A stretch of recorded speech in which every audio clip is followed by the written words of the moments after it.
Joel here. I believe busy doing a lot of directing these days. Space Dandy, also voicing me out as well. So directing himself, that is. Sergeant Frog did directing, Initial D, many more. And also voice work, Borderlands 2, Italia. I'm not going to list off the whole one because I can use a refresher, but yeah, that's alright. I'm just going to open it up to Q&A. You guys got a question, just raise your hand. I'll call you out, and then we'll get right on started. So who would like to go first? Please, someone. It gets so awkward if no one goes first. What's up? What's it like working on Space Dandy? Space Dandy! Alright. Space Dandy is one of the most fun and just exhilarating and challenging shows I've ever worked on in my whole life. First off, like, the whole process of dubbing as they're, like, doing it in Japan is insane. I wouldn't wish it on anybody. Usually we have, what is it, like 3-4 weeks, I think, to do about 6 episodes. For a contract of whatever show it happens to be. But for Space Dandy, we get an episode on a Friday. We have it translated by Sunday afternoon. The writers have an adapted English script by Monday morning, or Monday afternoon. We start recording on Tuesday, and we're done recording an entire episode in 3 days. After that, I have 1 day to do the booth review and the mix reviews, make sure that everything sounds perfect as it is going to go on Cartoon Network. It is such an incredibly tight time frame to do all of the things that we usually do. But it's I mean, I don't know, like, it's a watanabe. Like, I would do it for free. Don't tell anybody that. I shouldn't say that on camera. But it's amazing. And actually, we've been working on season 2. It's brilliant. Oh my God, it's brilliant. And like, there was one time where we got an episode where all we had was the video. We didn't have the translation, we didn't have a Japanese script, we didn't have anything. We had no indication of what was happening on screen. Me and my engineer sat and watched it twice, back to back, laughing. Oh my God, it's so funny. And we had no idea what was going on. But it's brilliant, it's a lot of fun. And there's an episode in the 2nd season that is hands down, and you'll know it when you see it. I don't have to tell you, I don't have to give you any hints, you'll know when you see it. It's hands down the most challenging, the most broad voiceover work I've ever done. And I've had some really challenging, really fun roles to do before, but this just blew it up. Like, the sandbox is so big to play in, or litter box, I suppose. But it's so fun, and it's so immersive, and it's great. And I love, like, I'll say that getting to direct half the series, because Zach Bolton and I have been splitting the series, directing half of the series, and then being directed in the other half of the series is really bizarre. Because I'll have seen the episodes, I'm like, oh, I know exactly what I want to do there. And I'll go in, and Zach will say, oh, we're going to go in a different direction. I'm like, no! Or he'll say, like, let's do this. I'm like, oh, you're right. Okay, all right, fine, I'll listen to you now. But yeah, it's really fun. The time frame is just, the turnaround is so intense and insane. But it's, honestly, people ask me from time to time, like, what my favorite role is I've ever played. And usually it just kind of depends on my mood. But now, having worked on Space Dandy, it's me out, hands down. It's a blast. What else are we going to talk about? Okay, Joe, go ahead. What up? Well, you did this for a panel a couple of years ago. Are you going to ask me to answer something in a limerick? No. That was a haiku, actually. Haiku, okay, alright. No, but I was wondering if maybe you could entice one of your coworkers there to recreate a bad audition. Oh. Maybe that might be not Sure, whatever. Alright. No. So just redo a bad audition right now? Just, yeah, a terrible audition. Like the worst audition you can imagine.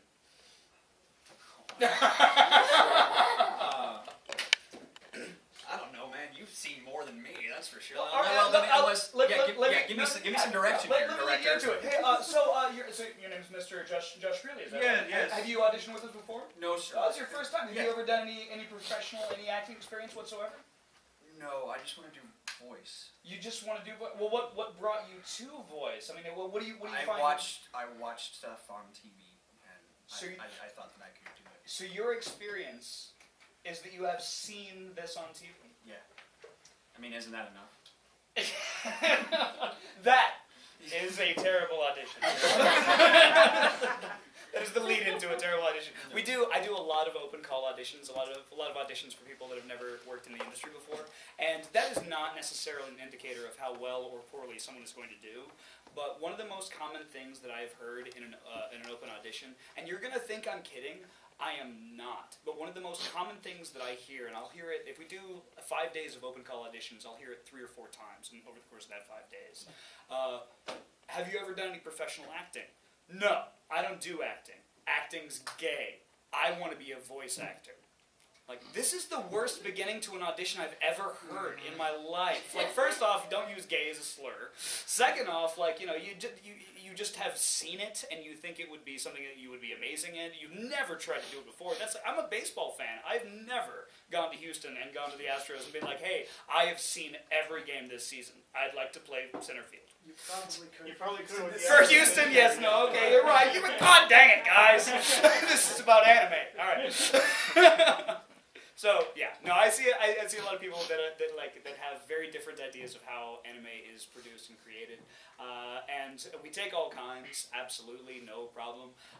But if you have never tried acting, if your only professional experience or experience of any kind is having seen the material, it's more than likely not going to go your way. Acting is one of those lifelong pursuits that you start young, you go your whole life. I've always said it's like dominoes. You can learn the rules in 5 minutes, but it's going to take you forever to like perfect it. So, you know, having just learned it, you know, you have a long way to go. It doesn't mean you're bad. It doesn't mean, well, actually it does. It means you're bad right now. We all start bad. But, you know, you have to keep doing it and be bad in front of people and learn why you're bad and then learn how to get better. And it's a huge process. And so, you know, we've had people come in with no acting experience whatsoever and be amazing. But you don't want to rely on it. Like, that's not something you want to gamble on. So, I don't know. It happens. What else? Who's next? Go ahead. Yeah.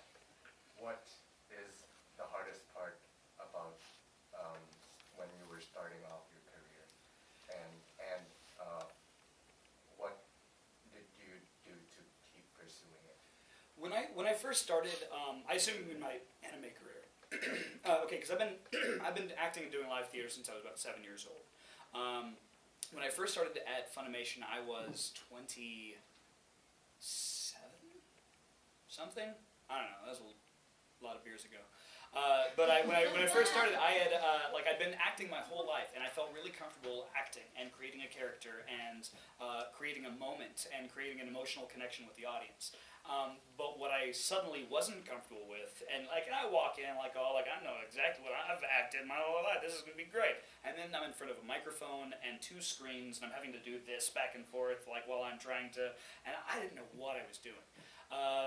There's so many more technical aspects to voiceover than there are to, you know, just traditional stage acting.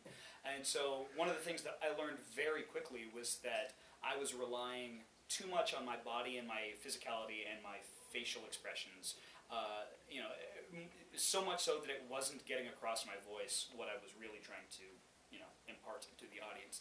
And so the hardest part for me was learning how to sound angry or sound emotional in one way or the other, you know, as opposed to looking angry and whatever. Because, like, you know, if I'm on stage, I can sell you the idea that I'm furious by doing this and looking like, but like, you know, if you're in a booth, like, all you have is your voice, and to be able to, you know, just kind of filter out everything else and focus only on that one, what is a relatively small part of your whole actor kind of, you know, gift basket.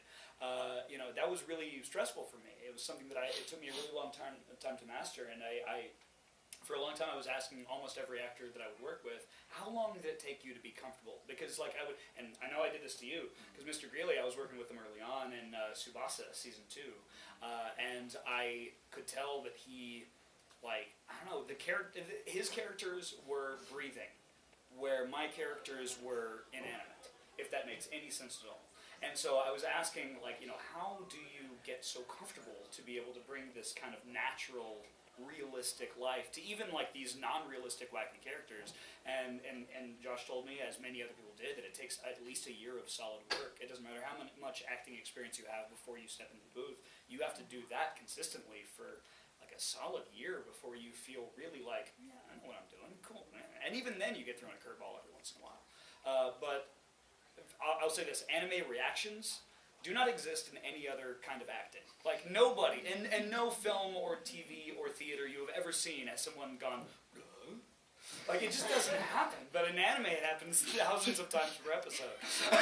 And so you have to learn how to get good at that pretty quick. But I don't know, I would say that the main thing that I really started focusing on early on and that it took me the longest to master was bringing the naturalism and the realism that I had worked so hard to achieve in my theater life and bringing that into the booth. It was really kind of hard to squeeze that in there with me. And honestly, I don't think I'm there yet. But, you know, someday. Hopefully I'll get cast in something else sometime soon. Keep working. So you do obviously voice acting and the directing. Yes. I'm sure you get asked all the time, which do you like better? You know, I have been asked that like once before, and I will say this. God, it's such a hard question. I love being the puppet master. We had not too long ago, Miss Jamie Lee Curtis came in to watch us record for a little while, and I got the privilege of directing in front of her while Brina Lindsay was in the booth, and I kind of get to tell her what to do, and here's what's happening next, and here's why you're reacting this way. And at one point, Jamie Lee Curtis kind of leaned over and she goes, "So you're like the D&D guy?" And I was like, "What?" Because I don't know D&D. And she goes, "Well, when my son and his friends play Dungeons and Dragons, there's the guy who tells everybody what's happening." And I was like, "I am the D&D guy. I'm the dungeon master." It's great because you get to say, "Okay, you don't know what's happening. Here's what's happening. I know what's happening. Here's why you need to do this, and you're going to say this, and this guy says this," and you go, "What?" And I don't know. There's something really fun to kind of like as far as like just being able to know the whole world of the episode and being able to kind of pick out which moments are the most important and which ones need the most kind of tender love and care and all that. And so it's great to be able to kind of see the big picture and then try to get your army of voice actors to create that picture. I will say this, being a voice actor and going in as a jarhead, an empty-headed, just like, "I make noise, you tell me what noise to make," that's great. Oh my God. So honestly, I think if I had to do nothing else, like from here on out, if I could work as consistently as a voice actor as I have been able to as a director, I'd choose voice acting, no question. It's so nice to be given direction, to kind of be told what to do, and then to kind of do what you can to help the director realize his goal, or to help the. I mean, really, all it's about is taking the exact Japanese material and making it available for an English-speaking audience. You're not changing anything. You're not creating anything. All you're doing is kind of adapting it, and just the same way that Shakespeare was adapted into thousands of languages or whatever it is. And so it is nice because a lot of the people that came before you that you were following after, they did all the hard work for you. And you get to watch it, you get to see it, and then do it. Like, oh my God, see this amazing moment, like this vicious, bloody, gory death, or this hilarious, goofy, wacky, slapsticky thing. You get to watch it, and then you do it, and it's great. So yeah, if I had to choose, I'd be a voice actor. It's brainless. I love it. Not brainless. Close enough. What up? What was it like working on Sekiray? Sekiray, man, I'll tell you, that was hard on me. I don't understand people who are terrified of boobs. I just don't. Like, if you see a naked woman and your first reaction is to cry and have a nosebleed, I don't get you. Like, I just don't, and that's how it is. There were a few episodes in. I think I finally kind of was able to find a good center for Minato, and it was a great show to work on. But I had to, whenever we were recording, I had to have the actresses muted.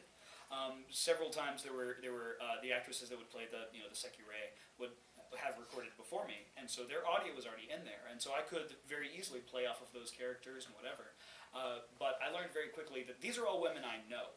These are women in my life that I love and care about, and they're doing sexy, nasty, dirty things in my headphones, and so I very quickly had to be like, dude, I can't. No, take it all out. And so I would record in what we call in the vacuum, where there was no audio other than myself. And so Yeah, that was because there were a couple of scenes where I was just like, I'm supposed to be acting, and there's like 6 different orgasms going on around my head. Like, I can't do this. so yeah, it was a fun one, but challenging in its own very sexy way. Yeah. This is getting fun. All right. What else we got? All right. This gentleman right here. Yeah. What you got?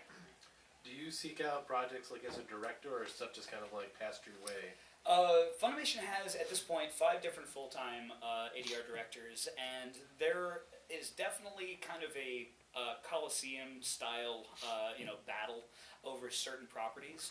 I'll tell you that when Attack on Titan came out, we found out we had Attack on Titan, there was a lot of back and forth, and so everyone was kind of fighting on it. Everybody wanted to be a part of it, and of course it went to the best person who it could have possibly gone to, and I think that's how Funimation typically works like that. They know what each of our strengths and weaknesses are, and so they will do their best to kind of suit each property to our strengths and weaknesses. The other big consideration is timing.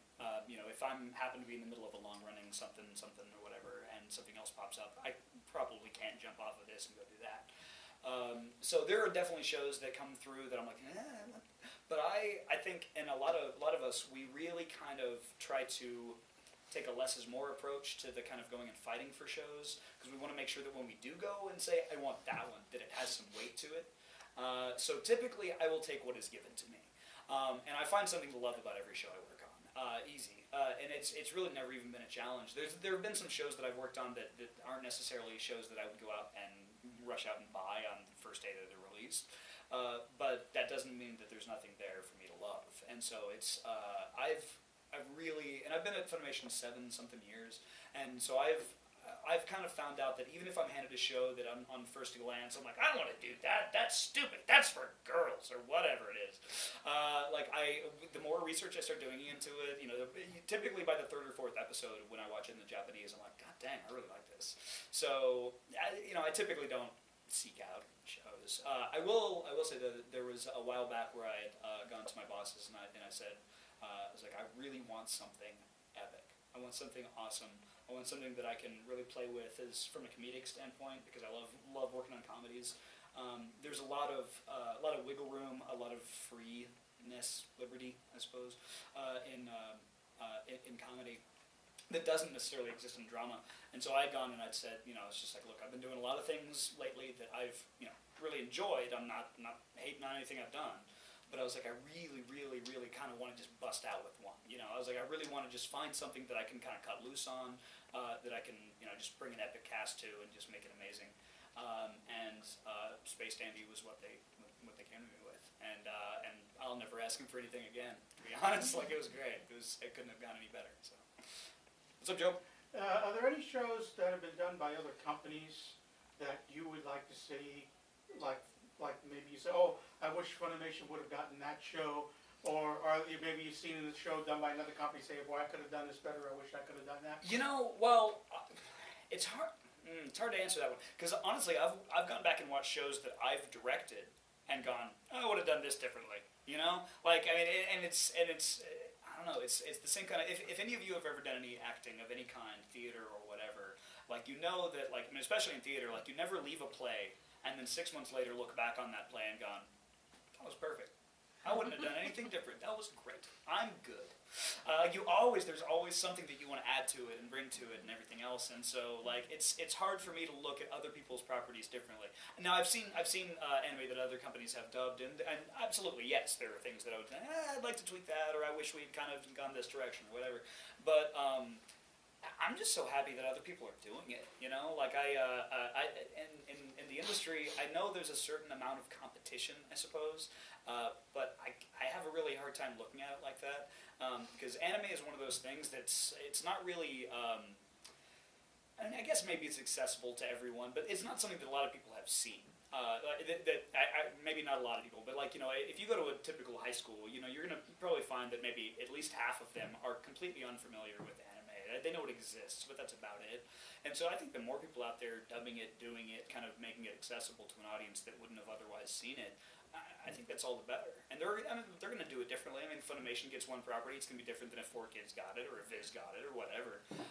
But the most important thing is that it's being done.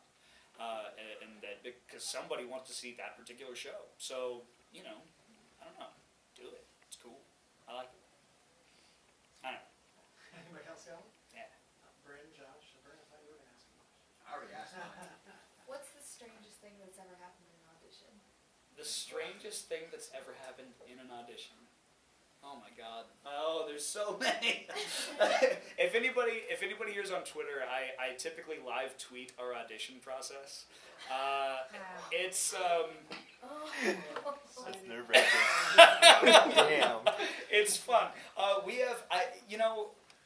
One thing that I've said many times is that when you're going in for an audition or an interview or it doesn't really matter what industry you're in, your main job is to act like someone that your potential employer would want to work with. That is your most important role. And it doesn't matter how talented you are. It doesn't matter how much experience you have or how well your instincts are kind of honed to what you're doing. What matters is that you are someone who is professional and courteous and friendly and personable. And knows when their time is up. My 4 rules for auditioning I learned these in high school. They have gotten me every job, acting or otherwise, I've ever gotten. My 4 rules are show up, show off, shut up, and get out. If you skip any of those, you lose. You don't get that job. You have to show up on time.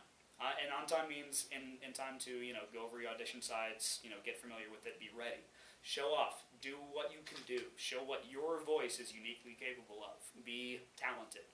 Shut up. After you're done, don't ruin it. Don't. So many people ruin it. Like, I had one guy come in. Okay, this is one of the worst things I've ever seen. I had this guy come in, and it was his first audition for any audio, ADR kind of anime stuff. He had been doing professional theater and film and television for quite some time. And he came in, and I was asking about his other audition experience, or his other professional experience, and he was kind of walking me through it, and I was like, man, this guy's got a hell of a resume. He seems really laid back, he's really cool. We got in the booth, and he starts doing each of his different characters. I asked him to pick out 3. Each 3 were uniquely different, very drastically different. He had a hell of a range. It was great. He was a really neat guy to work with. He had a great voice. And then as we were done, and I was walking him out, and I'm already I've got 3 people in my head I'm casting him as right now. And as I'm walking him out, I was like, hey man, thanks a lot. I really appreciate it. What's your availability like? Are you going to be able to come in kind of at a moment's notice if we absolutely need to? And he was like, yeah, I'm working a couple of jobs right now. I can pop by pretty much whenever, but I don't know, dude. It's just anime. It's paycheck. So it's something that'll kind of allow me to do the stuff I really want to do, because this is crap. I was like, okay, well, and I've never seen that guy again, because I didn't cast him. Because I would rather cast somebody that is passionate and that works hard than someone that is talented. Now that doesn't mean that it's always going to go that way, but yeah, people that come in and have this really kind of cocky arrogance, and there's a certain amount of arrogance I will forgive in actors, because we are told 5 days a week that we suck and will never make it. If you want to be a professional actor, you will fail way more than half the time. And so the only reason for you to keep doing it, the only way that you will be able to keep doing it, is to tell yourself, I'm awesome. I am better than they know. And so I will forgive a certain amount of arrogance. But when people come in with that kind of swagger and that kind of disrespect for the material, I get a little irritated. And so, yeah. But I've also had guys take off their pants. So weirdness is subjective. I mean... That's the true show off? That is not the show off part. We got time for one more question. Sweet, I want one. Give me one. One more. Did you interview Brandon and Josh? Did you audition them? I auditioned, Miss Bren was one of the first ones I auditioned her, one of her first times. So, really was handed to me. Okay, what was it about her that made you want to cast her? Well, Oh, gosh. the first audition was it for Data Live? I think you're actually my open call. Your open call. Okay, gotcha. One thing that really struck me as strange about Bren, and not even necessarily like intriguing, like, ooh, she needs to be working here, but as strange, was that she came in as prepared and clean as she was. And I don't know if we even really talked about your acting background. I don't know if we did. But all I know is that when she got in the booth and started doing all these different characters, each one of them was very natural. which was already great because a lot of people with zero anime experience come in and all they know of anime is like Yu-Gi-Oh! Or Speed Racer or something, and so they'll come in and be like, okay, I've been professionally acting for 35 years, I'm great and realistic, but here's what I'm gonna do now! And I'm like, no, God, please stop. but Bryn, like, obviously she knew the material, or at least enough about the medium that I didn't have to really guide her through a lot, and when I did give her some directions, and that's the one thing I will always do, is I will always know, it doesn't matter how good or bad or indifferent the actor is, I'll always throw something at them that they do not expect to see how they handle it. And the actors that I cast are the ones that take it, make it their own, and run with it. And Bryn did that sometimes without me even having to really. I'd just be like, let's just do another take of that one, give me something different. And she would just show me something wildly different and really as realistic. And so I could tell she had some chops, and I wanted to get in on the ground floor and say, I found this one, even though she doesn't need us. Like, she's better than us. But she's, it's really rare to find someone of her age, because she's like, what, 14? that has the experience. Some of the things you've said during this, that's probably a problem. I do not filter myself well. If you guys come to one of my panels later, this is what you're going to be hearing, probably worse, but anyway, yeah. Since Josh is here right now, I think we can get one more question, and I thought I saw a hand come up front. What was it like working on Baka and Test? Baka and Test. Baka and Test was a lot of fun because that was around the time that I realized that I wasn't getting cast in my own voice. I would always go through the audition sides and like I would always go like, oh, okay, that's the one that's going to so and so. That one's gonna be Todd, or that one's gonna be Greeley, or whoever. And Baka and Test was about the time I decided, screw it. If I pick out the character that I know is gonna be cast as so and so, I'm gonna do my audition as so and so. And so when I auditioned for Kubo, who is the dark-haired, glasses-wearing homosexual character in the cast, I decided Tatum's obviously going to be cast as this guy. I'm going to do my J. Michael Tatum impression, and I did, and I got cast, and then I had to do it in front of him. That was fun. I had to go in for a pickup. He was in recording Hetalia, I think, and like they needed a line from me again for whatever technical reason or something I had screwed up or whatever. And so I had to come in, and he was in the booth, and they had to pull him out, and I jumped in, and he sits on the couch in Zach's studio as I go in and re-record my line as Kubo. And as I'm leaving, and I did it, and I'm doing my Tatum impression in front of Tatum, like it was really nerve-wracking. And then as I leave, he goes, Joel, you play gay very well. and I stopped and I went, Tatum, I'm not playing gay. I'm too straight to be smart. Smart to be straight. I've been drinking. Not really. but yeah, no, Baka and Test was a lot of fun. It was just, it was one of those where it was really very much outside of my comfort range, my comfort zone. But I like that. I don't like being cast as characters that are very much like me because that's not fun. I come to work to be people I'm not. I want to be kings and soldiers and monsters and rabbits and whatever. So Baka and Test was very much outside of the normal range of anime that I do, and so I really, really enjoyed that one. Well, Plus he's good. I'd like all of you guys to join me in thanking Joel for taking time out of his time away from his family. If you just want to switch spots with Josh, that's fine. Yes.